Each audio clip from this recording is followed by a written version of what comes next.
This is Sparta! Independencia or morte! It's one small step for man. I have a dream.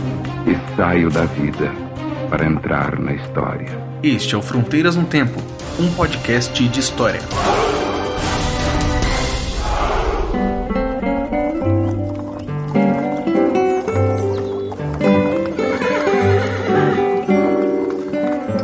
Olá, aqui quem fala é o CA. Oi, aqui quem fala é Marcelo Beraba. E você está ouvindo Fronteiras no Tempo, Um podcast de história. Tudo em paz, Beraba? Tudo em paz, cara. Tudo bem, tudo tranquilo, né? Na medida do possível. Exato. Estamos aí, seguindo a vida. Exatamente, na medida do possível e do executável. Exato. Né? Da saúde mental. A gente fala de história e isso ajuda. Com certeza, a história aí é um remédio pra nossa alma, né? Às vezes deixa um pouquinho mais angustiado quando você começa a perceber as coisas. Como a história não se repete, não tem problema, né? A gente aprende e vai pra frente. Exato, né? Não é necessariamente um ciclo, né? Não é necessariamente uma linha reta, né? Também não. A gente pode dizer que ela é uma partícula de Schrödinger, né?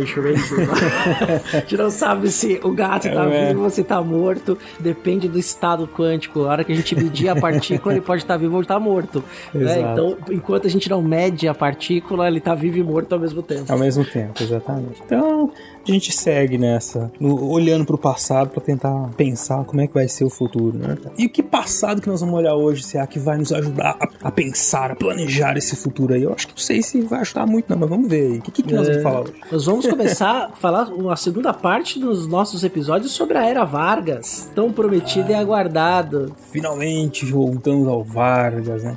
O ouvinte então já entendeu a minha piada ali. A gente vai olhar pro passado, planejar o futuro. Não é um passado. Nós vamos falar de um momento muito conturbado da história da República Brasileira, um momento de confusão institucional, confusão, constituições que vêm, que vão, uma loucura total, né? Então, dependendo de quando você estiver ouvindo isso, talvez isso te deixe um pouquinho angustiado ou não, mas é importante a gente olhar para esse momento porque ele vai nos ajudar a compreender como é que nós chegamos nesse estado de coisas e como é que o Brasil se configurou, né? Exatamente. E se você quiser ouvir a parte 1 desse episódio, é o episódio 41, que nós falamos sobre a Revolução de 30. Fronteiras no Tempo, episódio 41, a Era Vargas, parte 1, a Revolução de 1930. Muito bem. Então é isso. Vamos pro episódio aí, Cial. Você tem mais alguma coisa pra dizer? Pra apresentar os nossos ouvintes? Nada, vamos amarrar os cavalos ali perto do Palácio do Catete, que agora nós já tomamos o poder. Realmente o Vargas chegou ao poder, agora quero ver tirar o velho de lá. Pra pôr o retrato dele outra vez. Difícil, viu? O homem não quer sair do poder mais. O homem tá lá. Conheço muita gente assim, que o poder corrompe, você, cuidado. Opa, se corrompe, já diria o camarada Napoleão. Não é o camarada Napoleão, não, o camarada Napoleão é o porquinho. Na verdade, o Napoleão Bonaparte. Isso, calma, não vai confundir as histórias. Não, o leitão, né? O porco gigante. É verdade. Que ainda fuma charuto e joga carteado. Referências. Que referências. Quem entender, entendeu. Quem não entendeu, procure um bom livro pra ler. Vamos pro episódio. Bora lá.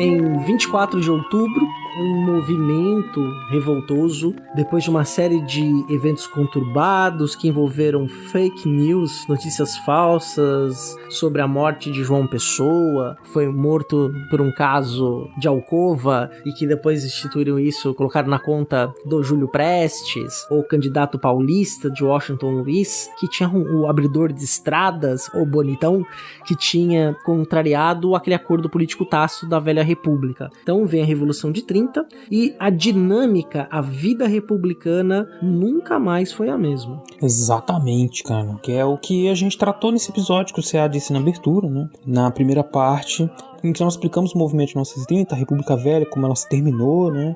Nós tivemos aí, então, nesse momento, 24 de outubro, como você já falou, de 1930, Vargas assumindo o poder finalmente, né? E em nome de uma aliança de vários grupos que incluíam setores da elite da cidade, das elites citadinas, setores do exército, né? Que muita gente que estava desgostosa com os rumos que a República tinha tomado a partir de 1891. Então você tinha, assim, uma esperança por parte desses vários setores que a República seria democrática e modernizadora.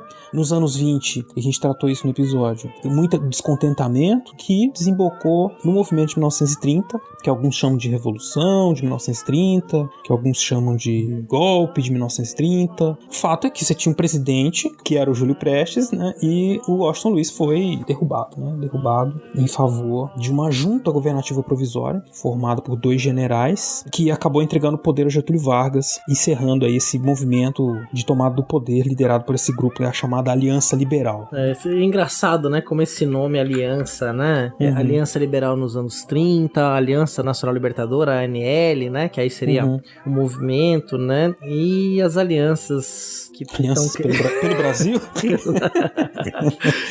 Alianças pelo Brasil, por aí afora, pela história do Brasil, né, cara? Exato, né, algumas funcionam, outras não dão nada, é assim mesmo.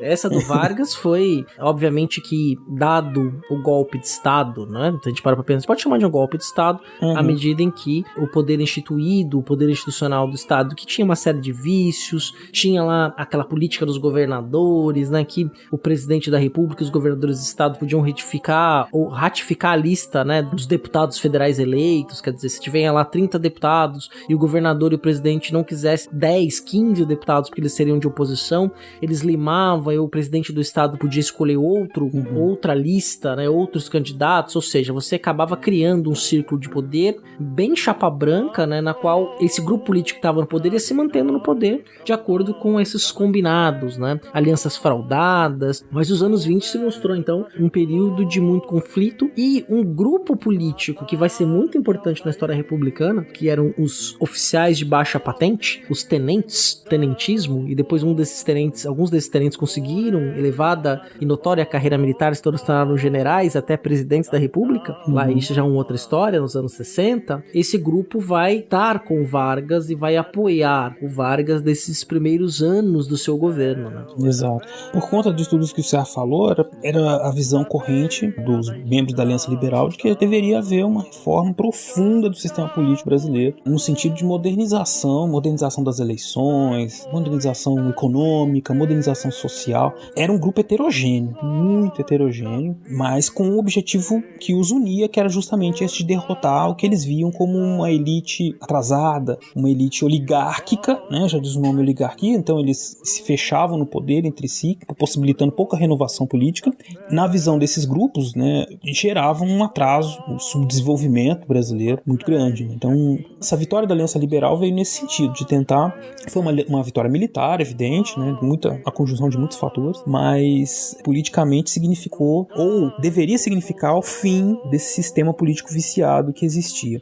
E o Vargas, evidente que não perdeu tempo, né, ele tomou o poder, né, virou presidente, no governo provisório, e já nesse período começou o desmantelamento de todo o sistema político, né? Por exemplo, dissolvendo todas as câmaras legislativas no federal, estadual, municipal. Todos os políticos eleitos perderam seus cargos e todos os governadores passaram a ser controlados ou escolhidos pelo presidente. Não eram mais governadores, interventores federais, né? Exatamente. Censura à imprensa também, ou seja, uma forma bastante rígida de controle, similar a uma ditadura. Como que nos anos 30 isso também não era uma coisa muito chocante, né? Você acreditava, bom, era preciso fazer isso para fazer as reformas, né? Exatamente, Beraba. A questão do governo participativo, o governo democrático, não era necessariamente um valor predominante. Nós até falamos isso em outros episódios. Se a gente afasta, né, olha, um grande quadro desse momento, a gente está vendo movimentos similares surgindo em Portugal, na Itália, depois na Espanha, na Alemanha, que eram um cenário político de governos, né, fortes, né, um Estado muito forte, com lideranças carismáticas, né, né? E eles deveriam ser aqueles que conduziriam, ao mesmo tempo que a gente tá vendo surgir as políticas de massa, né? Sim, por conta também do desenvolvimento dos meios de comunicação, né? E outras questões que já no final dos anos 30 vão também tomar uma forma cada vez maior, né? E é interessante isso, os grupos que estavam próximos ao Vargas, né, viam como um regime político no Brasil, para que pudesse ocorrer uma mudança dos costumes políticos, essa necessidade de um governo forte, de um Estado forte, que depois vai se aproximando de uma ideologia fascista, né, aos poucos. Mas as sementes estavam plantadas já desde os anos 20 na Europa e foram chegando aqui nos anos 30, como bem disse o CA, né? Sim. E o CA não, o Sabá. Piada, desculpa, foi mal. E é interessante, né, nesse momento, né, porque a gente vai presenciar esse movimento do Vargas, a gente vai presenciar a volta da centralização política. No Império, você tinha uma centralidade política na corte do Rio de Janeiro, os presidentes de província eram indicados pelo imperador e o Conselho de Estado, indicando esses presidentes de província, e havia uma costura, um equilíbrio ali entre as elites locais, costuradas pelo poder imperial. Quando vem a República, este poder centralizado se fragmenta. Tanto é que, por exemplo, eram presidentes de Estado, você tinha Senado e Câmara estadual. Então, você tinha senador do Estado, por exemplo, né? Então você tinha... É muito parecido com o que é os Estados Unidos. Eu não sei se os Estados Unidos têm Senado... Sim. Tem, né? Senado estadual, né? Tem. Uhum. E era totalmente descentralizada essa política, né? Ao ponto de os presidentes de Estado poderem mexer com câmbio, né? Então você, de fato, tinha os Estados Unidos do Brasil, que era o nome do Brasil naquele momento, que só vai mudar em 67, a Constituição de 67 que muda o nome do país. É verdade. Mas o que o Vargas vai fazer vai ser uma forte centralização política concentrada no poder executivo federal. E ele tenta também acomodar esses grupos todos que estavam presentes na sua vitória ali, né, do seu grupo da Aliança Liberal, que era, por exemplo, anistiar os tenentes, né, que tinham participado do movimentos de insurreições, modernizar, remodelar o exército. Vem aí algumas medidas que têm impacto até hoje na nossa administração pública federal, ou tinham até um tempo atrás, criação dos Ministérios do Trabalho, Ministério da Indústria e Comércio, Ministério da Educação, Saúde Pública, propostas de reforma de ensino e da educação pública em geral também começaram a ser discutidas, e aí você tem a atuação de intelectuais, movimentos políticos, movimentos de reforma, de transformação. Pela primeira vez está se discutindo com mais seriedade assim, uma ideia do que vai ser a educação pública no Brasil, que tipo de educação que vai ser feito a nível nacional, né? A famosa escola nova, né? O movimento da escola nova no Brasil, projetos que a escola como um projeto também inclui o seu projeto arquitetônico como parte da estrutura educacional, né? Nomes importantes aí que dão nome, que hoje batizam institutos importantíssimos na educação brasileira, como o Anísio Teixeira, né? E coisa parecida. Sim. Todas essas pessoas estavam aí nesse momento.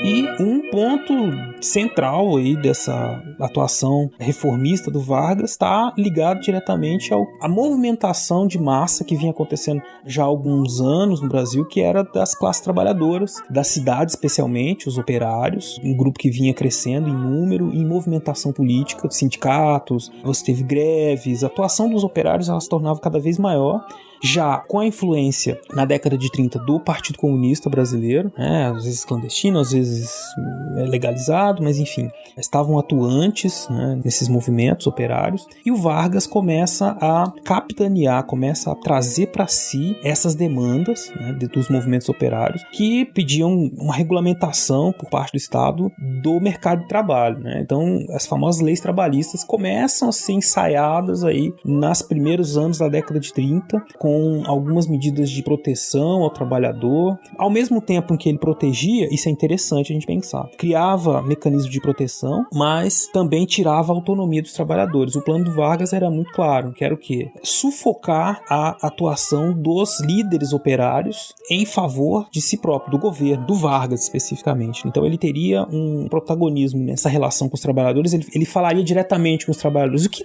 também não deixa de ser uma coisa que até então não acontecia, né? A leitura dele foi muito, muito boa, no sentido de entender que era preciso trabalhar com aquela massa, com aquele grupo de pessoas que viviam nas cidades, porque era uma força política, uma força social que, caso ficasse sem cabeça, né, ou ele perdesse o controle, poderia se voltar contra ele, né? Então, os sindicatos passaram a ser cada vez mais controlados pelo Estado, né, viraram órgãos de fiscalização, órgãos da burocracia estatal, parte da burocracia estatal, e alguns líderes trabalhistas foram reprimidos duramente também, isso já no começo dos anos 30, e não puderam dar prosseguimento à sua atuação, né, como lideranças de movimentos sociais. Então é uma cooptação, né, do movimento trabalhista. Exato. Os sindicatos passaram a ficar muito ligados, né, amalgamados com o Estado. E aí qual que era o processo que o Vargas fez, né?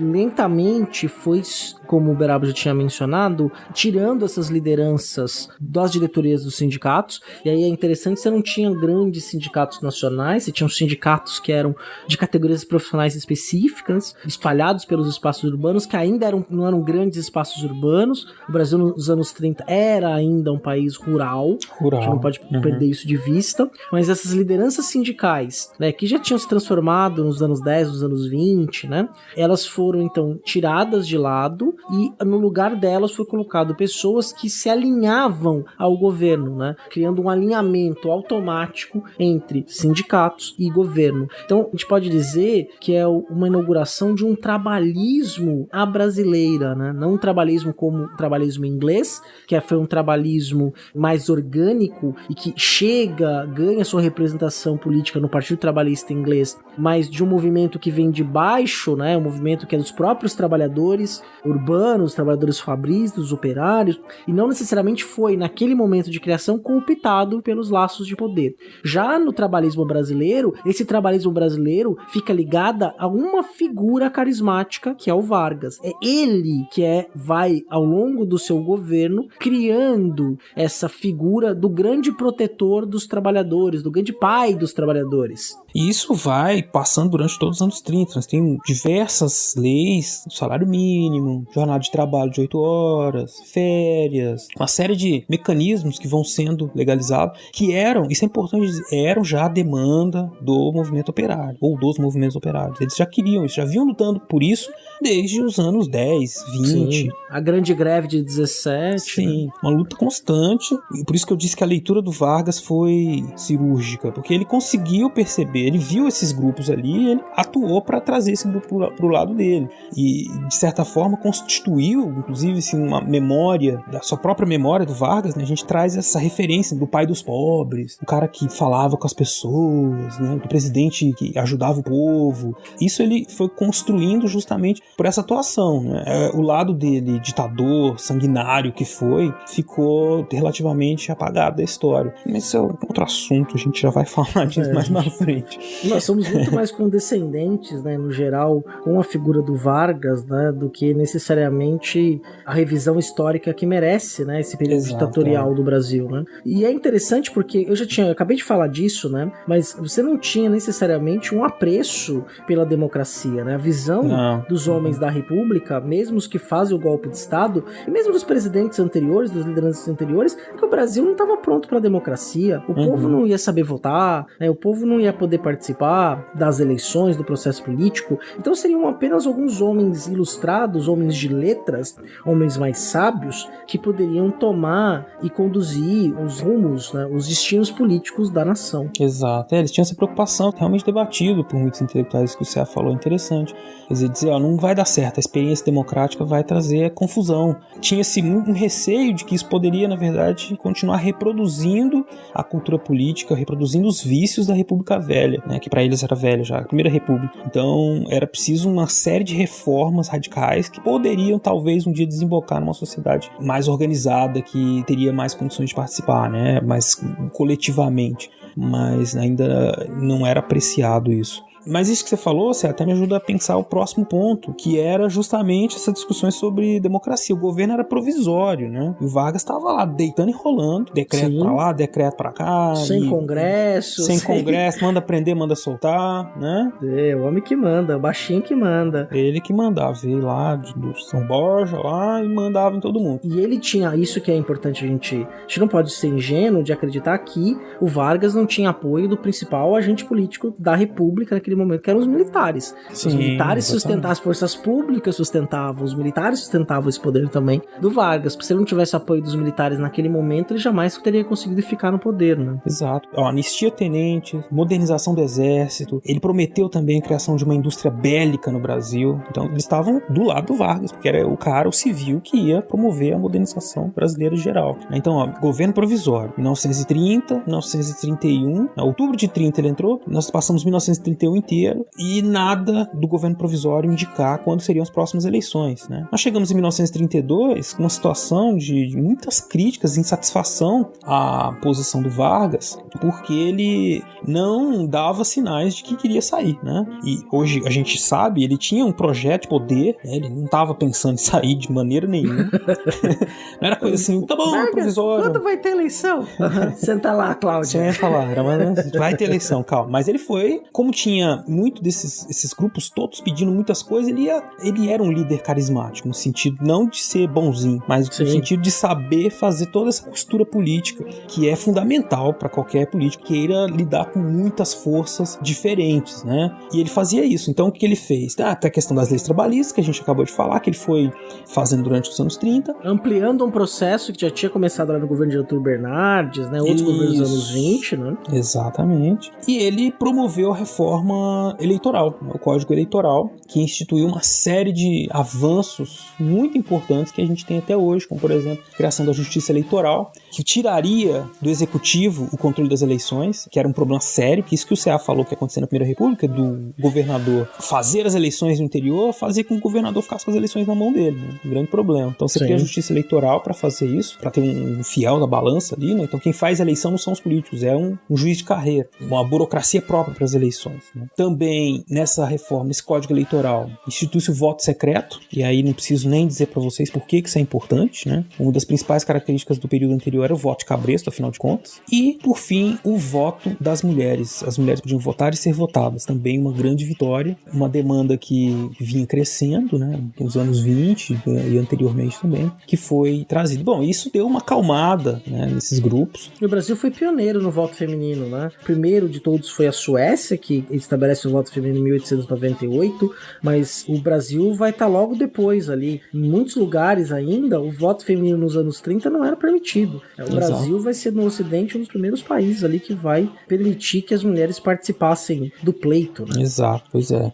Depois de muita discussão, porque foi uma questão polêmica, você tem muita gente que era contrária à ideia, né? Então, parece pra gente hoje em dia um absurdo, né? Mas tinha gente que tem uma charge, agora eu vou esquecer exatamente o autor, mas que falava da preocupação de ter mulheres, por exemplo, na Câmara dos Deputados, porque isso distrairia os homens, né? Das discussões sérias, sabe? Então, assim, era o tipo de debate que acontecia naquele período, né? Extremamente machista e, enfim. E sabe o que é o mais triste, Beraba? Eu lembrei de uma coisa que a gente falou no episódio lá atrás, episódio 8, quando a gente comentou, por exemplo, o fato de algumas escolas proibirem, no século XXI, as meninas, adolescentes irem de shorts no calor, porque isso pode distrair os professores e os colegas, né? Você vê que recorrência de discurso a gente tem, né? E a gente entra nas discussões de gênero e aí longe. Exato, mas é bom pro nosso ouvinte saber que elas existem e que existem aí algumas recorrências, né? Esse gato tá vivo. Esse gato tá vivo, infelizmente.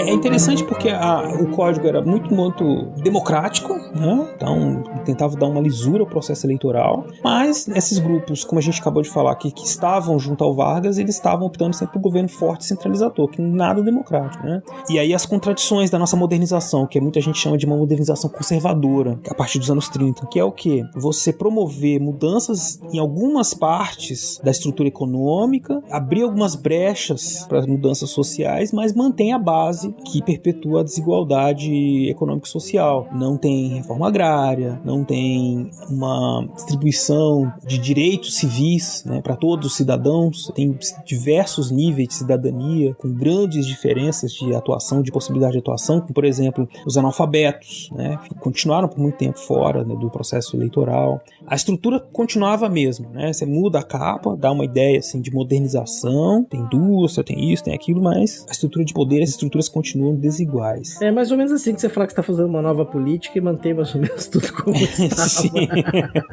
Eu sou a nova política, vou fazer uma aliança pelo Brasil. E aí você continua, você faz tudo do jeito pior possível, né? É mais ou menos isso, do jeito antigo e do jeito pior possível. Então, exatamente. É meio assim que funcionava, né? É assim que a banda tocava. Mas eu acho que sim. A história se repetiu com piada, né? Porque não nem como porque a pessoa usa o mesmo discurso, mas meu Deus do céu. Não assim, chega no nível, né? Não chega no nível, não tem nível. nenhuma sustentação de nada, né? Um escopo de habilidade política de Vargas, né? O Vargas devia ser aquele cara que você chega puto com ele, você quer falar um monte de coisa pra ele, aí o cara te convida pra tomar um pingado. Pô, aí você sai falando, cara, é o Vargas, tem que ser o presidente eternamente do Brasil. Eternamente, não, certeza que era isso, cara. Eu sempre fui fã, nunca critiquei.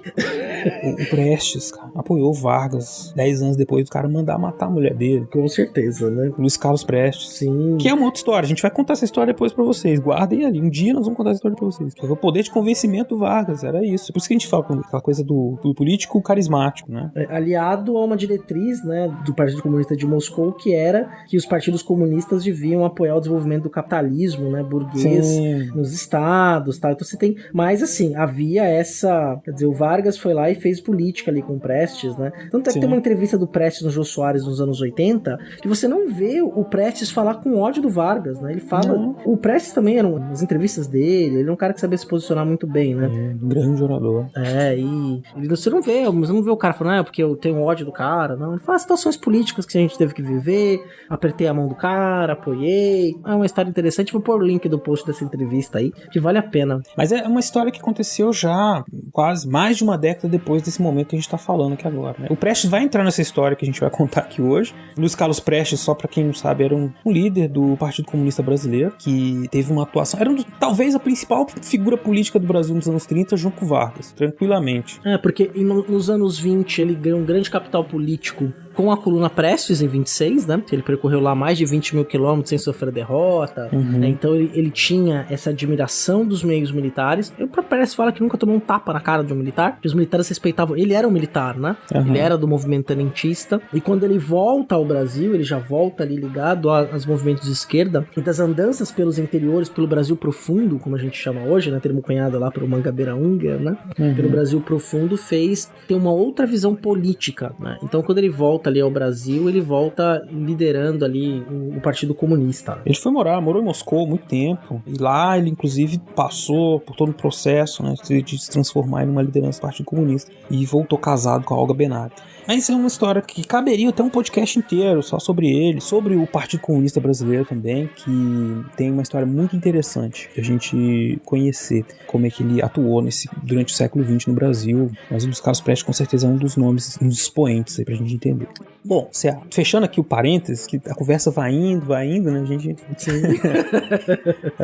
Eu fiquei imaginando aqui o Vargas falando, chamando, a gente entrando em embate com ele, falando, não, vamos lá na minha fazenda, chega lá, dá um jeito lá. Vamos matear, né? Fazer isso, tomar um mate e conversar, né? Então, era um homem desse naipe, lógico. Compartilhar a cuia. Ele faria isso se tivesse algum interesse político no nosso apoio, né? Com certeza. O contrário era assim, tinha que obedecer, não era nenhuma doce de pessoa. Não, ele... Enfim, tem toda essa insatisfação. E aí, você que é paulista, você vai falar melhor. Tem toda uma coisa que começa a se constituir aí no estado de São Paulo, porque eles perderam o poder, a hegemonia política, o golpe em 1930.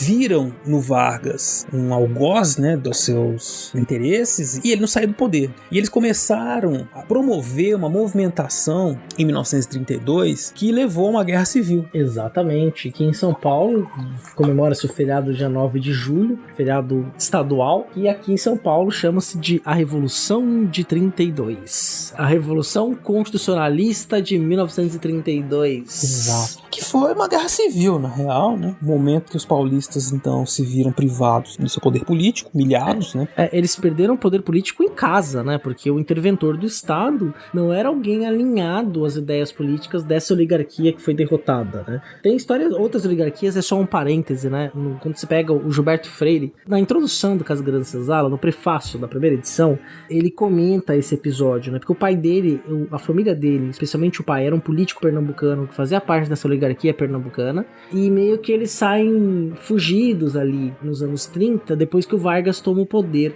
Então eles passam pela África, depois eles vão pra Portugal, e aí era uma família de posses. O Gilberto Freire nos anos 10, anos 20, nos anos 20 especialmente, estudou nos Estados Unidos, né? Falando lá do Franz Boas. Então ele tinha essa experiência, era uma família de produtores de cana-de-açúcar, né? Uma família colonial, vamos dizer assim, muito rica. E ele conta essa experiência dele, né, pessoal, de quando ele vai pra África, depois vai pra Portugal, toma contato com documentos que inspiram a escrever Casa Grande Senzala, mas foi fruto desse processo aí de, não expurgo total, mas de alijamento das oligarquias do poder. Isso acontece em São Paulo. Só que, olha que interessante, né? São Paulo, né, apesar do que tá acontecendo ali, a crise de 29, né, o capital tava muito em São Paulo, né, a força motriz do capital, os grandes cafeicultores estão ali, associada à crise de 29, que ainda fez eles perderem o poder político, eles estavam perdendo o poder econômico, né. Mesmo Vargas tendo tentado salvar os cafés, queimar estoque, o governo subsidiando, tentando economicamente salvar os cafeicultores, não por dó dos cafeicultores, mas pela própria questão de balança comercial, da economia nacional, né. Mas você sabe que até essa medida foi mal vista pelos paulistas, porque ele tirou a autonomia econômica, no sentido de administração da política do café, tirou de São Paulo e passou para um órgão federal. Então, tava ajudando, tava em crise e tudo, mas agora eles não controlavam mais a maneira como ia ser feitos os investimentos do café, né? Isso também gerou insatisfação. Então, é interessante, você falou, a Revolução Constitucionalista, então eles estavam, evidente, se unindo em torno de uma ideia de que deveria haver a convocação de eleições para a Assembleia Nacional Constituinte. Era preciso uma nova Constituição. A Revolução de 30 foi combinado, né? Que era combinado. Exatamente. Eles estavam pedindo, você combinou, já passou 2 anos, quando é que vai ser as eleições? Aí ele vinha com a história, não, tá bom, daqui a pouco, né? Senta lá. Na volta a gente faz. Na volta a gente faz. Ele vê que na volta a gente faz.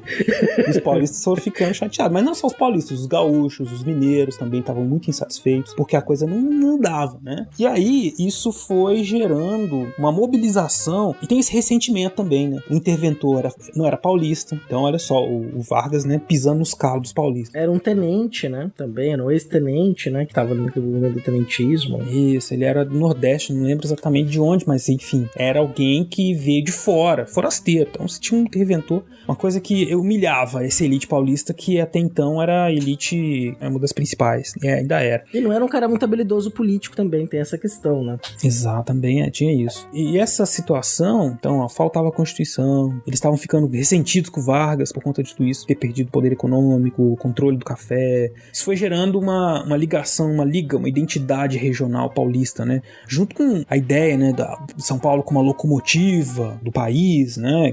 Locomotiva que arrastava os vagões velhos do resto da federação, né? Isso fez, né, com que a mobilização da sociedade paulista fosse muito grande a partir de 1932, né? Então você tinha vários grupos que começaram a se identificar até com ideais separatistas, né? Um dos lemas que eles tinham dizia mais ou menos assim: por São Paulo com o Brasil, se for possível; por São Paulo contra o Brasil, se for preciso, né? Então, uma ideia de luta, né, pela liberdade, pela Constituição, tudo isso estava como pólvora, né, como fogo se alastrando, na verdade, pela sociedade paulista de 1932. Então, rapidamente, em 32, 9 de julho de 32, como disse o CA, já começou uma mobilização de 20 mil soldados, e também uma grande mobilização das mulheres paulistas para juntar dinheiro para o esforço de guerra, né? Então você tinha as campanhas de arrecadação que incentivavam as pessoas a doar joias, dinheiro, né? Qualquer coisa. E eles conseguiram juntar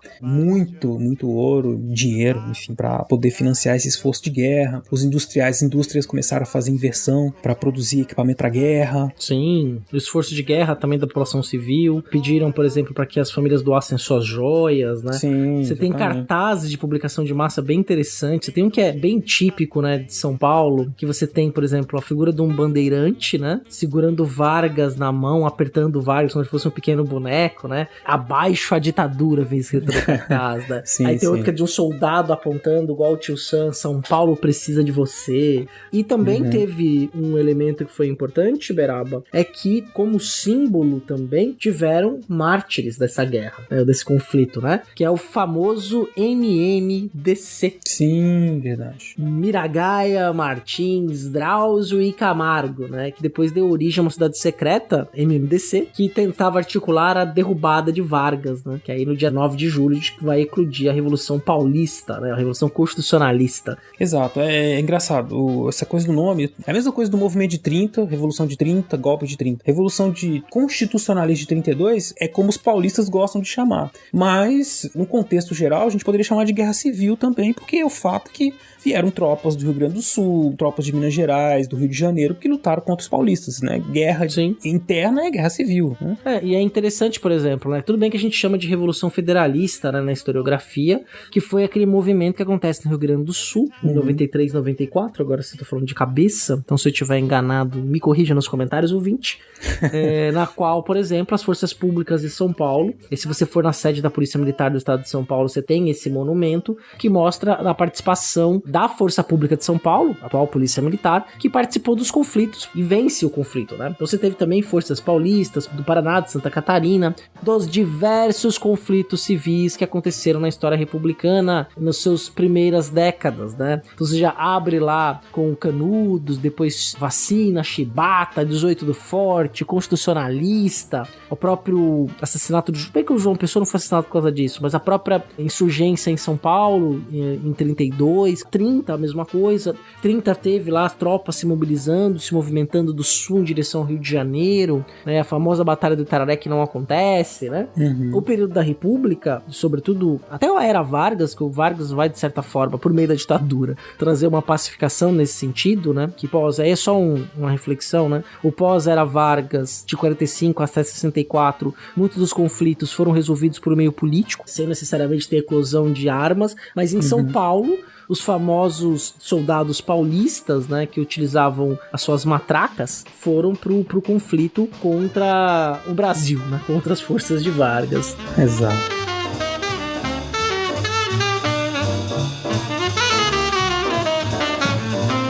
Beraba! O nosso projeto aí tá quase para completar 6 anos de existência, estamos aí na estrada, vamos dizer assim, há muito tempo. E sempre, né, nós estamos aqui nessa trajetória por causa das pessoas que nos apoiam. E a gente tem uma nova possibilidade de apoio também, né? É isso mesmo, Cé. Se você gosta do nosso projeto, já sabe que a gente tem um programa de financiamento coletivo no Padrim, mas nós também agora temos a possibilidade de você nos ajudar no PicPay, né? Então você entra lá, procura a gente no link que está aí no post desse episódio e você vai conseguir ver lá as categorias de contribuição que você pode dar, né? Ou então você procura a gente no seu aplicativo aí no PicPay, @Fronteiras no Tempo, e manda qualquer valor que você considerar, que você achar legal mandar pra gente. Exatamente. O seu apoio é fundamental. Vamos ajudar o projeto a crescer e, quem sabe, a reduzir a periodicidade. Ter mais episódios do Fronteiras no mês. Obrigado pela atenção, vamos voltar pro episódio. Vamos lá.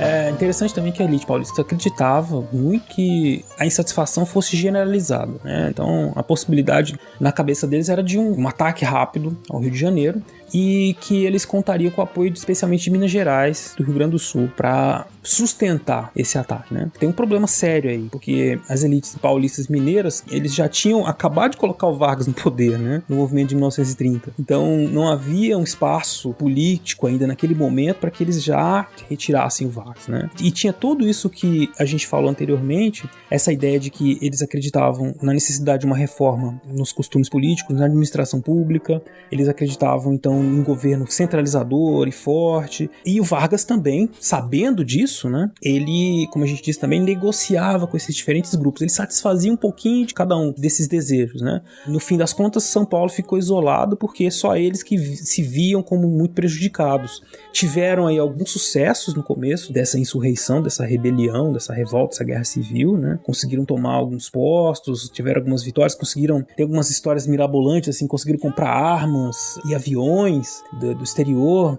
secretamente, né, e trazer para fazer os ataques, mas em pouco tempo mesmo, eles se viram derrotados com as forças legalistas, as forças do governo federal. Não dá nem pra dizer quem que é legalista e quem que não é aqui também, né, porque ninguém é legal, na verdade. Não, esse é um conflito, né, que envolve ali os poderes de Estado, né, dos estados, né, de uma insurgência. E tem uma coisa que é interessante, né, que é só uma curiosidade, essa questão do armamento que você falou, Beraba. Eu falei da matraca, mas se o nosso ouvinte não sabe, né, houve essa compra de armamento, só que claramente, comparado às forças fiéis ao governo provisório, não conseguia fazer frente. Então você tinha um instrumento que era a matraca, né? O que era a matraca? A matraca era um instrumento de madeira que quando você girava, ele fazia o barulho como se fosse uma metralhadora, né? Então na fronteira do Rio Grande isso foi muito usado, fronteira de São Paulo e Minas, né? E aí diz a lenda, é só uma coisa pitoresca, mas é interessante,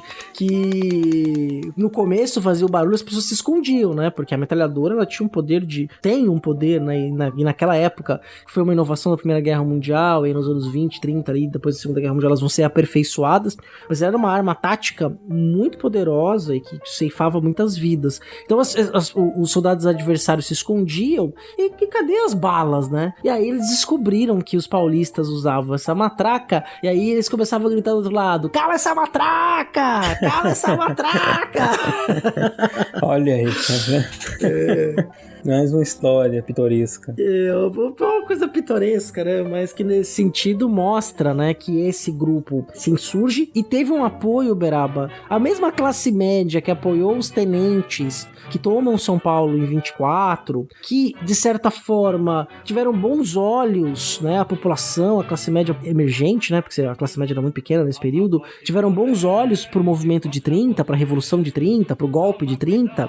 Eles apoiam essas reivindicações paulistas, e você já tem aí, nesse período, uma propaganda de massa começando a penetrar nas casas, né, nas ruas, todo esse movimento ali. Você tinha ferrovias no estado que permitiam um deslocamento de tropa, mas não foi suficiente para que eles conseguissem derrubar. E essa classe média também apoia eles, vendendo suas alianças, dando seus jovens para ir pra guerra, sim, né? Sim. Você tinha muitos estudantes, né, de universitários que foram. Essa propaganda do constitucionalismo, da luta pela Constituição, ganhou e tem até hoje na memória, vamos dizer assim, na memória do paulista, né? Na memória de São Paulo, você tem na capital lá um monumento, um feriado, 9 de julho, né? Havia uma avenida importante nessa capital, inclusive. Exato, 9 de julho é um dia importante, né? Não é só o nascimento. É importante pra mim porque é o nascimento do meu filho, mas pra todos os paulistas, né? Tá aí como um momento em que eles lembram dessa luta. Tá muito ligado a essa identidade paulista que foi se constituindo nesses lugares, né? Essa ideia dessa memória da rebelião, da Guerra Civil. E tem uma ideia de São Paulo que é bem interessante em relação à federação, né? Que é até uma brincadeira que a gente meio que faz, né? Entre outros historiadores também,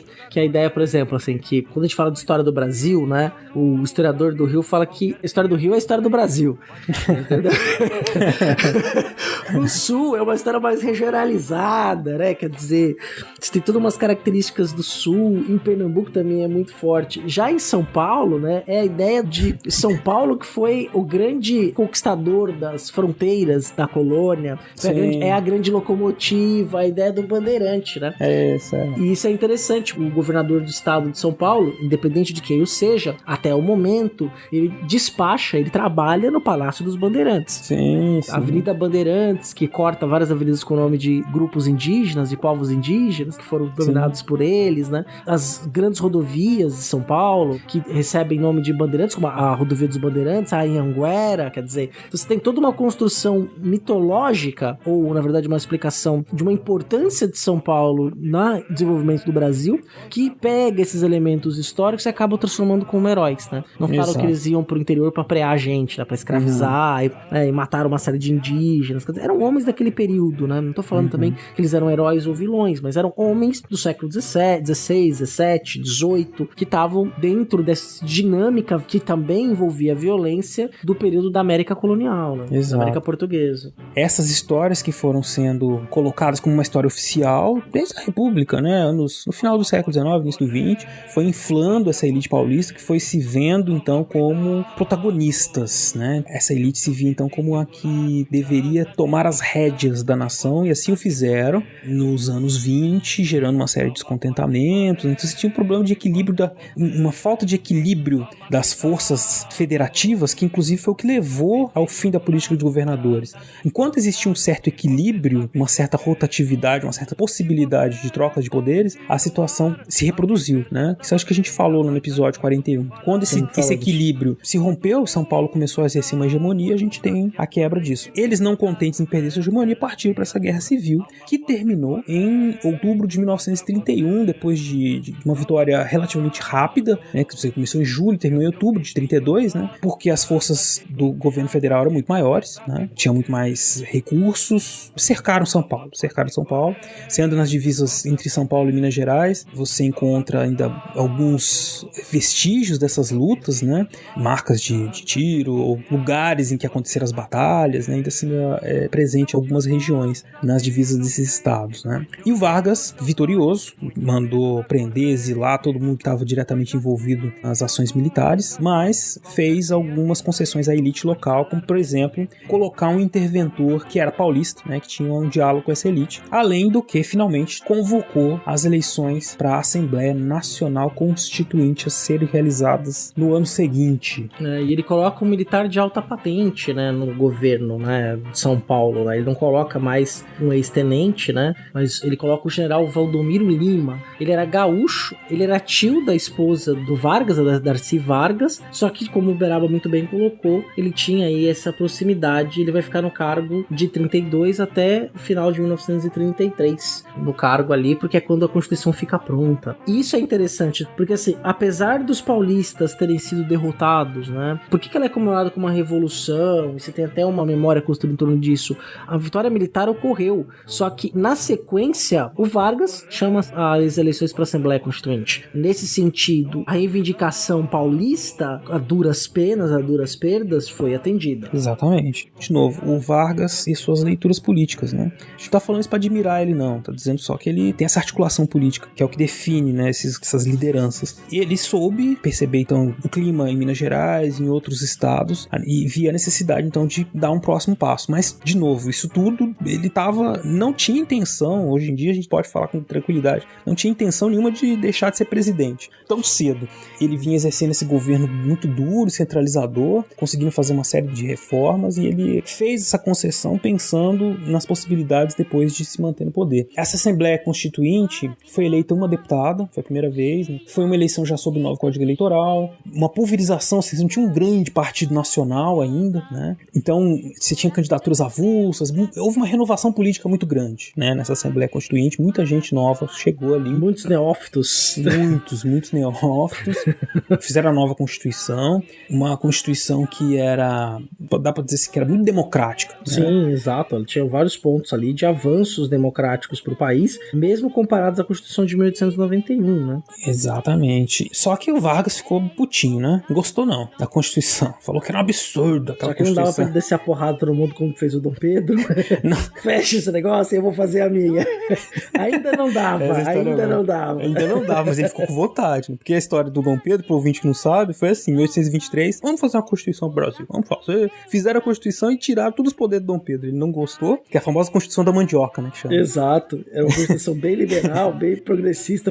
Super dentro dos limites de progressismo, né? Sim, vamos pra monarquia constitucional ia virar o Brasil. Sim. Aí chegaram pro Dom Pedro com ela e falou assim, ele falou, não gostei, mandou jogar fora. Eu não vou assinar, nem vou assinar esse negócio. Não vou assinar isso aí, não gostei. Mandou fazer uma Constituição pra ele e pronto, tava resolvido, né? O Vargas não teve essa sorte. ainda. Ele pensou e deve ter falado isso pra todo mundo, mas ele não podia fazer isso naquele momento, né? A Assembleia Constituinte elegeu o Vargas, promulgou a Constituição em 16 de julho de 1934 e já no outro dia o Vargas era presidente, foi presidente eleito indiretamente pelos deputados. Mas a Constituição previa essa eleição, né? Então, ou seja, ele foi eleito dentro da legalidade, né? Ainda não deu nenhum golpe.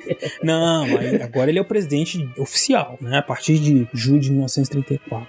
Getúlio Dornelles Vargas, presidente do Brasil, eleito pela Assembleia Constituinte. Exatamente. Qual é o problema, então, do Vargas com a Constituição? Tirava todos aqueles superpoderes que ele tinha do governo provisório. Ele não podia mais tirar governador, né? Ele não podia mais dissolver a Câmara dos Deputados. E ele era fiscalizado pelo Legislativo, era fiscalizado pelo Tribunal de Contas. Só tinha 4 anos de mandato. Então, em 1937, ia ter outra eleição para o presidente novo assumir em 38. Ele não poderia concorrer porque não tinha reeleição. Então, você imagina que o homem estava bravo, né? O projeto de poder dele estava seriamente comprometido. E aí começam uma série de articulações do Vargas e da oposição ao Vargas também, nesse novo cenário político democrático. Mas aí não tem só mais o Vargas, nem a oposição ao liberal Vargas. Tem outros grupos políticos surgindo também nesse momento, né? Sim, outros atores importantes aí, não é? De outras vertentes e matrizes políticas. Cheia de encantos mil, cidade maravilhosa, coração do meu Brasil.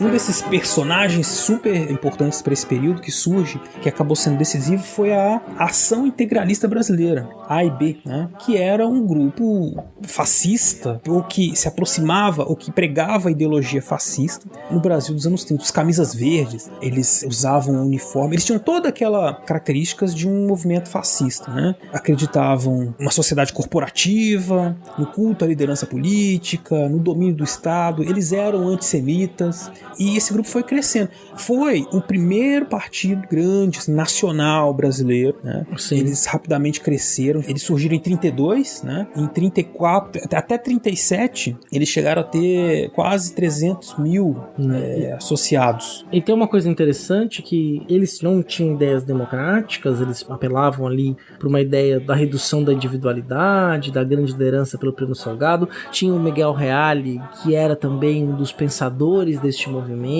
Você teve uma figura importante que integrou as colunas do movimento integralista, que foi o João Cândido, né? Da revolta da Chibata, e o componente racista não era parte do discurso do integralismo. Não. E tem uma curiosidade, essa é a primeira vez que eu tô contando no ar, só um detalhe, a gente vai retomar essa conversa, porque quando a gente encampou o projeto do Historicidade, ainda em formato de vídeo, o episódio piloto do Historicidade, mas que não veio ao ar como podcast, mas virá, porque eu vou convidar o professor que deu essa entrevista pra mim pra participar de novo, foi sobre o integralismo.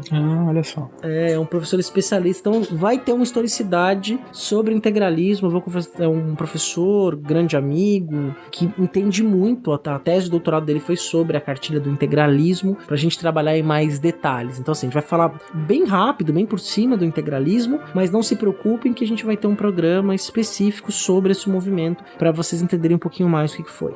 E isso que você falou é interessante. É um grupo que tinha intelectuais que produziam uma versão brasileira do fascismo, né? É lógico, tem uma ligação grande com o fascismo italiano, especialmente, inclusive com o suporte econômico da Embaixada da Itália a esses grupos no Brasil, por isso que eles conseguiram crescer tanto. Mas, né, um suporte também desses intelectuais, porque eles produziam ideologia fascista brasileira para inflar os seus militantes, né? E é importante dizer que no começo dos anos 30, Salazar, Mussolini, depois o Hitler, eles não eram mal vistos internacionalmente. Não havia necessariamente uma visão pejorativa dessas lideranças, né? Não havia. Eles eram considerados até grandes líderes. Sim, isso... A leitura que a gente tem do fascismo hoje, né, era diferente. Então, nos anos 30, tem toda aquela coisa da crise da democracia liberal, da crise de valores democráticos nos anos 30. E o fascismo era considerado uma resposta. Especialmente, você tinha gente dentro dos militares, em vários setores da sociedade brasileira, independente da classe econômica, que acreditavam nesse ideal de mobilização fascista, né, que poderia promover a modernização do país, né, mesmo que à força. E os fascistas brasileiros, né, que os camisas verdes, né, que tinham esse uniforme verde, eles tinham um cumprimento secreto, não era tão secreto, né, Anauê. mas que, enfim, Anauê, né, você falava, e usavam como símbolo o sigma, né, que significa soma também, que é a nossa versão da suástica, e eles usavam isso no braço, marchavam também, eles têm um episódio de uma marcha que eles fizeram em São Paulo em 1934, com mais de 40 mil participantes, né, marchando pelas ruas de São Paulo, todos sincronizados, quer dizer, isso causa um impacto muito grande, esse grupo foi crescendo muito, e o Vargas, logicamente, dá pra dizer, uma grande polêmica se o Vargas é fascista, se não era, acho que a gente não precisa tentar responder isso, só tem que pensar o seguinte, que ele tinha uma oposição a ele, que era formada por liberais e comunistas. E fascistas.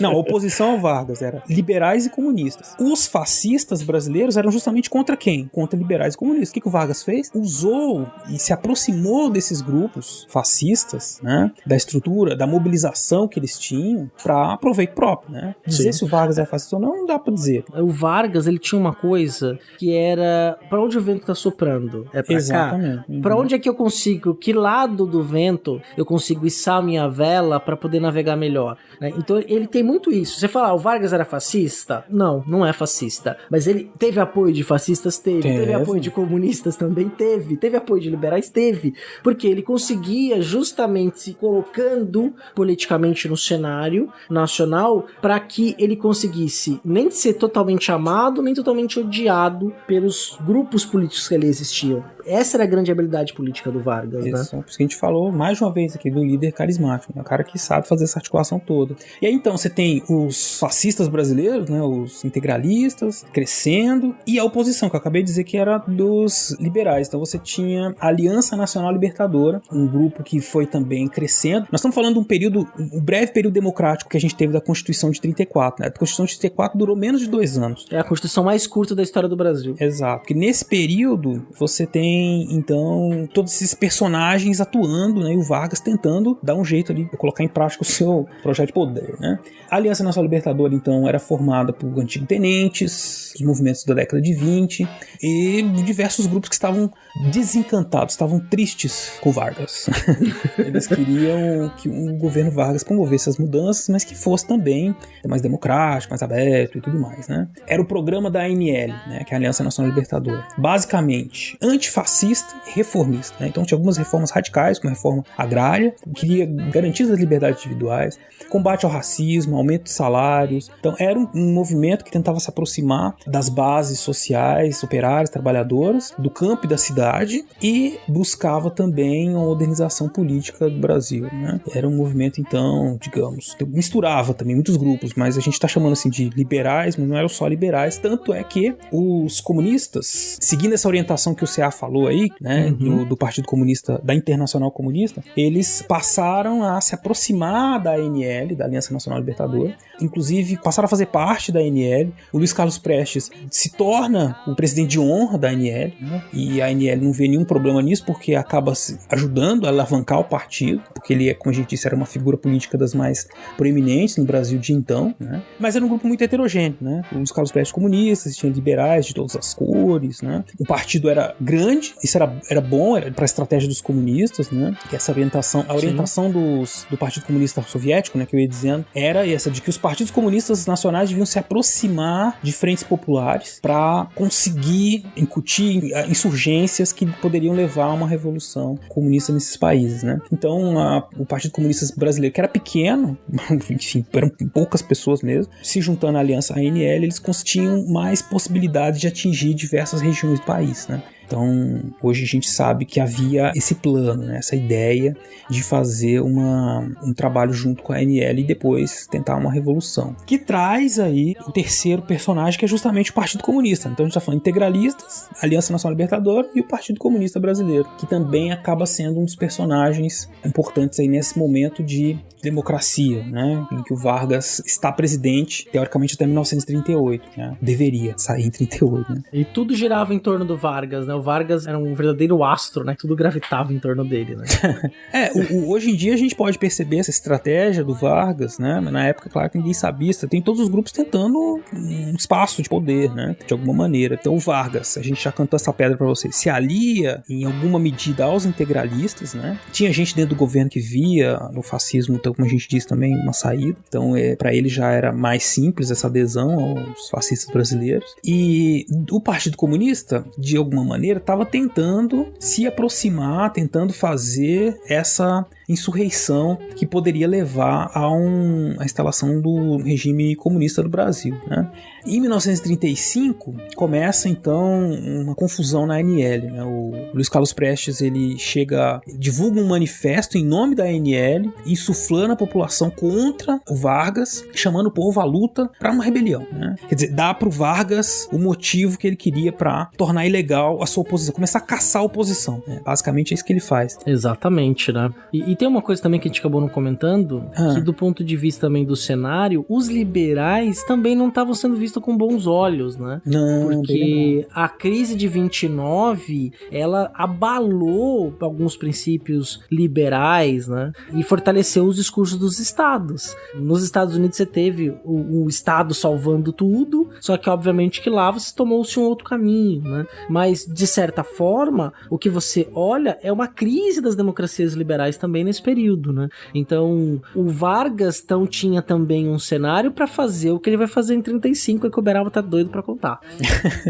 Não, são muitos atores. Bom, olha, como a gente disse, o Luiz Carlos Prestes morou em Moscou, tem toda uma história. Depois a gente deixa uma bibliografia para vocês conhecerem aí da história da vida dele. Uma ideia de trazer a ideologia comunista e o movimento político, né, comunista, as ações poderiam levar o comunismo pro Brasil, mas eles, enfim, digamos, treinaram, conversaram e se instruíram o Luiz Carlos Prestes em todos esses procedimentos, mas, de certa maneira, a ligação dos burocratas, dos estrategistas soviéticos com a América do Sul, com o Brasil, eram pequenas, né? Então, era difícil para eles terem passado uma orientação mais correta. Mesmo assim, os comunistas brasileiros tentaram em 35 e 3 insurreições orientadas por essa estratégia, né, do Partido Comunista Soviético. Eclodiram, então, essas insurreições, 2 no Nordeste, né, uma em Natal, outra em Pernambuco, de Jabotão dos Guararapes, um batalhão que foi marchando até Recife. Ações pontuais nesses 2 casos, que começaram em novembro de 1935, 23 de novembro, por aí,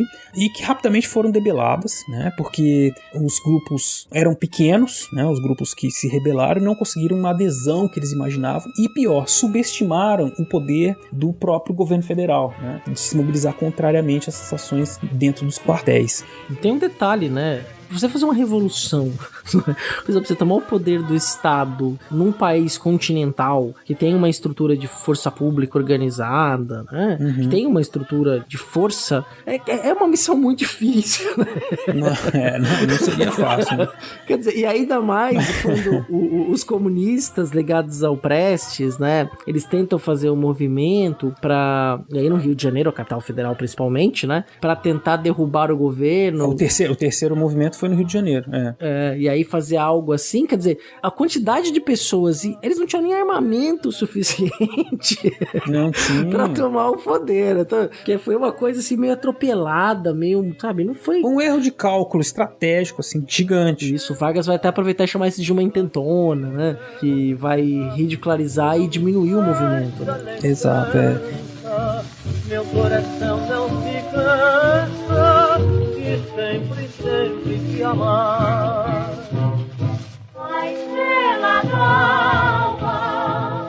Então, esses 3 movimentos que aconteceram em 1935, novembro, final de 1935, né, deram a munição que o Vargas precisava para desestabilizar a frágil democracia que tinha sido instalada em 1934. Porque, bom, ele extinguiu a ANL, né, declarou ela ilegal, fechou a sede da ANL, conseguiu pressionar o Congresso para decretar estado de sítio, estado de guerra. E aí, meus queridos ouvintes, ele começou um pega pra capar geral. Saiu prendendo à torta direita qualquer um que fosse meramente simpatizante simpatizante do comunismo. Comunista, estou comunista. Comunista, seus comunistas, entendeu? Isso aí, saiu prendendo todo mundo. Prisões violentíssimas, com tortura, com prisões sem julgamento, sem acusação, sem nada, né? Estado de Direito pra quê, não é? Pra quê? O exemplo maior, quem quiser conhecer as Memórias do Cárcere, né? Do Graciliano Ramos, que traz esses relatos do que ele viveu numa cadeia que foi lá pra morrer, né? Era violentíssimo, exílios, enfim. Tudo que foi sendo feito no sentido de acabar com toda a oposição. A gente tá ainda num regime teoricamente democrático, né? Sim. E aí é uma coisa, um detalhe importante, né? Que essa operação de caçar quem pensava politicamente diferente, que tinha uma ideologia política diferente, ela vai, e aí é só como a história não tem spoiler, ela vai se estender praticamente até 45, né? Que vai matar comunista, matar opositor político, exato, prender, torturar. Começa e só vai acabar em 45. A gente basicamente já tá numa ditadura, e apesar de não oficialmente, por quê? Com o Vargas, ele rapidamente, já em 1937, já tinha acabado com todas as forças de oposição. Não existia mais possibilidade de vitória ou de articulação política dessa oposição. Mas ele ainda precisava dar o golpe final, né, na democracia de 34. Exato. E aí que vem a estratégia, exato, né, do próprio governo Vargas, que aí a gente avança mais um pouquinho no tempo, né? Houve ali então uma tentativa de derrubada do Estado pelos comunistas, que o Vargas vai chamar da intentona comunista, e aí, como o Beraba falou, caça-se o Partido Comunista do Brasil, fecha a ANL, começa a prender as pessoas, só que começa a circular aí na boca miúda e depois na boca Fake grande. News. O chamado Plano Cohen. O Plano Cohen seria ali, e olha que loucura, né? Seria um movimento judaico comunista internacional que tinha membros infiltrados no Brasil e que iam aplicar, judeus comunistas, né? Cohen, né? Que iam aplicar um golpe de Estado no Brasil. Então tinham documentos que revelavam todo este processo, todos os planos desses comunistas que tomariam o poder no Brasil. Só que esse projeto era fraudado, não é nada disso era real, era tudo falso. E isso foi descoberto logo depois, assim, da década seguinte já se revela que esse plano Cohen era falso. Foi criado pelos integralistas, né? Por isso que tinha um nome judeu, né? Porque eles eram antissemitas. Então a ideia era assim, o clima anticomunista foi crescendo. Globalismo. Né? Exato. Terra plana. Né? Antivacina. Os comunistas estão chegando, tudo é comunista. Começou um clima, ouvintes, vejam, qualquer semelhança é mera coincidência. Um clima anticomunista, como se os comunistas, eles fizeram. Lógico, existe. O Partido Comunista estava lá, eles tinham todo o processo político. Teve 35, que foi real. Teve as rebeliões de 35. Logo depois foi tudo desmantelado. O Prestes foi preso, a mulher dele foi mandada pra Alemanha nazista, né? A Olga Benário, quem quiser assistir o filme da Olga. É muito triste o filme, enfim, é uma história muito triste. Ela foi morta lá, os nazistas. O Vargas fez tudo de ruim. Não precisava. Foi assim, a força foi muito maior, porque ele foi usando isso como desculpa, a propaganda anticomunista foi crescendo, né? Ele dizia que o comunismo era uma ameaça à sociedade cristã, né? Olha só, aos valores cristãos. Ele dizia isso no rádio, né? Então o povo foi ficando com medo dos comunistas. Cadê esses comunistas? Aí surge esse plano Cohen e fake news, que dizia assim que os comunistas eles estavam chegando, eles iam botar fogo nos prédios públicos, iam fazer saques nas ruas, iam sair fuzilando as pessoas nas ruas. Era isso que estava dizendo lá o plano Cohen. Aí o Vargas falou, o plano Cohen tá aqui, nossa, que horrível. O que ele fez? Pronto, ele cancelou as eleições e, enfim, virou o mandatário por tempo indeterminado, deu um golpe em si mesmo e 10 de novembro de 1937 mandou fechar o Congresso, mandou todo mundo pra casa, pôs a polícia na rua e criou uma nova Constituição. Aí ele fez o que o Dom Pedro fez, né? Ele realizou o sonho dele, rasgou a Constituição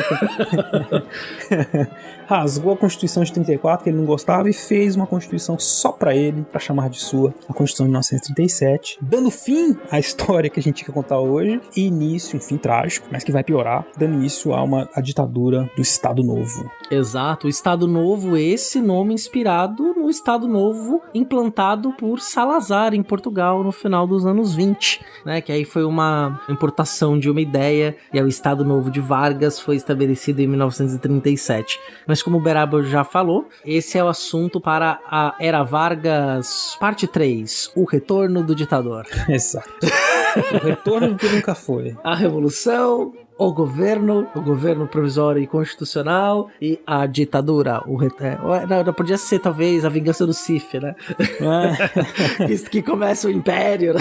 Mas ele volta, e é uma história. Volta, a história é longa, né? A história é longa. Vargas é uma figura, né? É, uma figura. Estado Novo a gente vai ver se estruturando muito do que a gente até hoje tem de estrutura do governo federal, estruturas políticas. A era Vargas, ela deixou um impacto muito grande na história do Brasil, né? Muito grande mesmo, em todos os sentidos. E a gente precisa sempre olhar pra ela, como a gente estava dizendo no começo lá, né? Olha pra ela pra tentar entender o que nós temos hoje, o que nós podemos. Quer dizer, a todo momento a gente passou aí na década de 10 do século XXI, discussão sobre leis trabalhistas, modernização das leis trabalhistas, flexibilização das leis trabalhistas, né? A questão do Estado maior, menor, educação pública, saúde pública, tudo isso nasceu aí nesses anos 30 que a gente tá falando pra vocês. Essas discussões não nasceram, mas enfim, foram tomando formas de políticas públicas, de ações governamentais, no meio de toda essa bagunça generalizada que foram os anos 30 aí, com alguns momentos de organização da suruba, né? Organizaram alguns momentos, mas o resto é uma loucura, assim.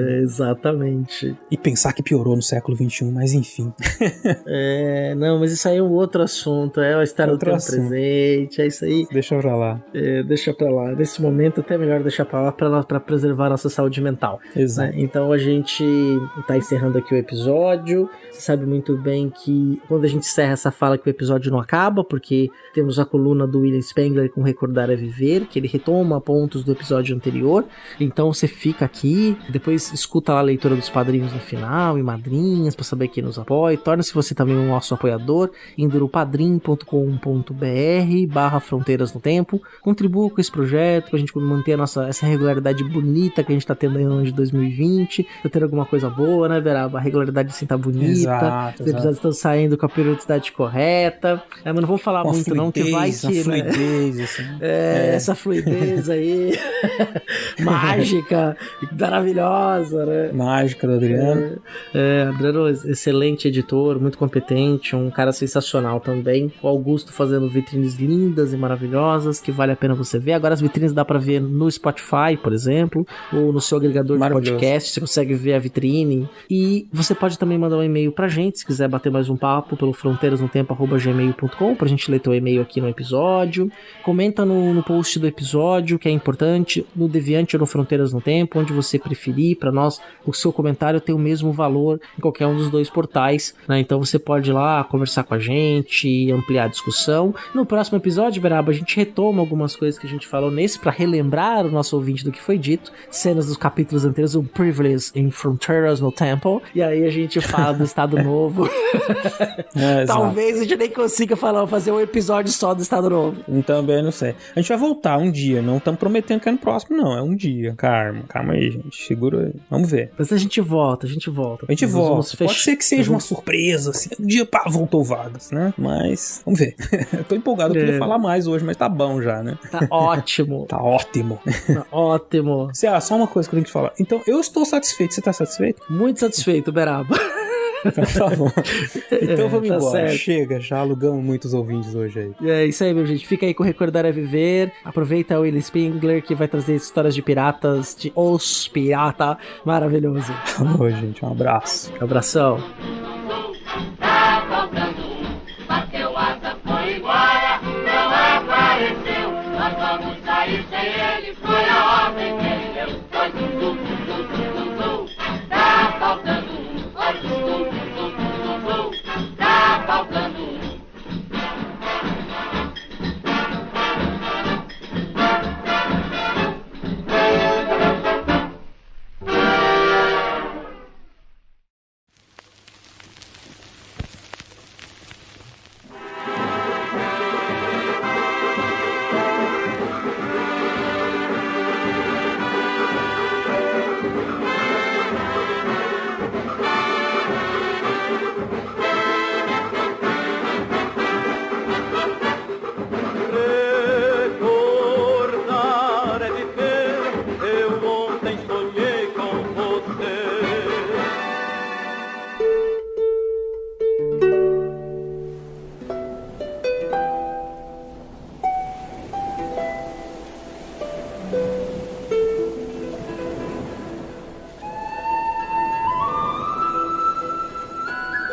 com 10 canhões dos dois lados, vento em popa a toda vela.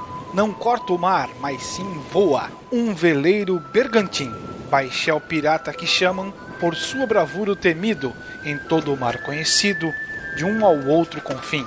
A lua no mar cintila, no cânhamo geme o vento, e em brando movimento, ondas de prata e azul, e vê o capitão pirata, cantando alegre na popa, Ásia de um lado, do outro Europa, e à sua frente Istambul.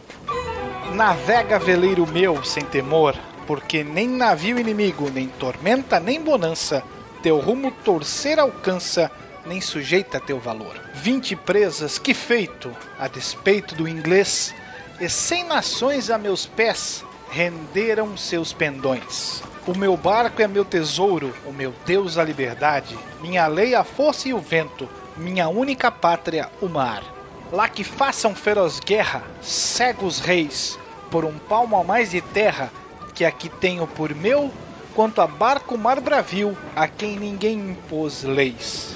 E não a praia qualquer que seja, nem bandeira de esplendor, que não sinta meu direito e do peito o meu valor.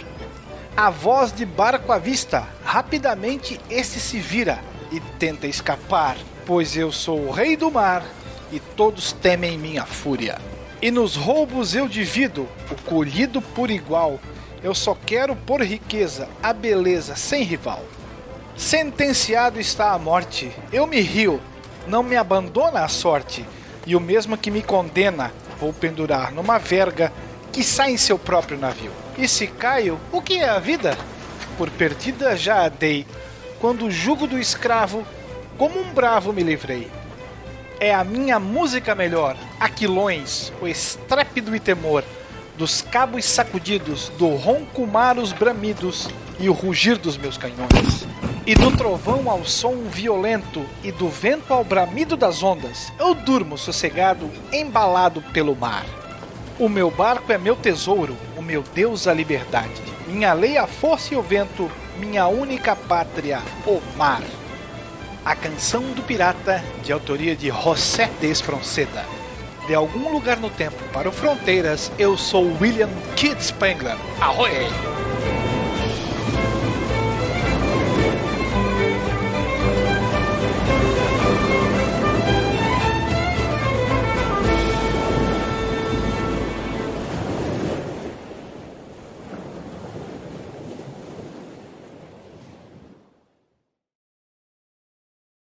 Eu fico chamando o Rafa de senhor Rafinha, senhor Rafa, e ele fica me chamando de senhor Papai, cara. Tá, agora eu tô com essa história. Ele é muito bem, senhor Rafael. Ele é muito bem, senhor Papai. Que fofo. É, cara, engraçado. Cara, o Rafael é uma figurinha, cara. É muito legal, porque eu fiquei falando senhor agora, eu fico chamando tudo de senhor agora. Era pra ser uma piada, então, enfim.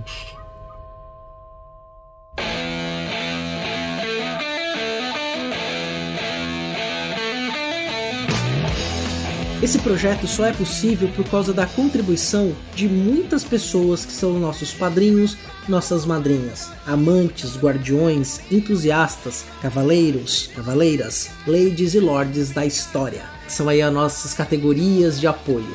E eu vou agradecer nominalmente cada um deles. Alexandre Estrapação Guedes Viana, Alexandro de Souza Júnior, Anderson Garcia, André Luiz dos Santos, André Pocignolo, Andréa Silva, Andressa Cardoso, Arthur Cornejo, Bárbara Marques, Carlos Alberto de Souza Palmezani, Carlos Alberto Júnior, Carolina Leon, Ceará, Cláudia Bovo, Elisnei Menezes de Oliveira, Héctor Ritter, Felipe Augusto Rosa, Felipe Santana, Flávio Henrique Dias Saldanha, Iago Mardones, Yara Grise, Isaura Soares, João Carlos Ariede Filho, José Carlos dos Santos, Letícia Hartmann, Luiz Carlos Lembo Vedovelo, Manuel Mácias, Marcos Sorrilha, Maiara Araújo dos Reis, Moisés Antiqueira, Natália Farias, Paulo Henrique Dinunzio, Rafael Alves de Oliveira, Rafael Machado Saldanha, Rafael Bruno de Oliveira, Rafael Almeida, Renata Sanches, Rodrigo Halpe, Rodrigo Vieira Pimentel, Rubens, Senhor Pinto, Wagner de Andrade, William Scaquetti, William Spengler e ao Padrinho Anônimo. Muito obrigado, até o próximo episódio.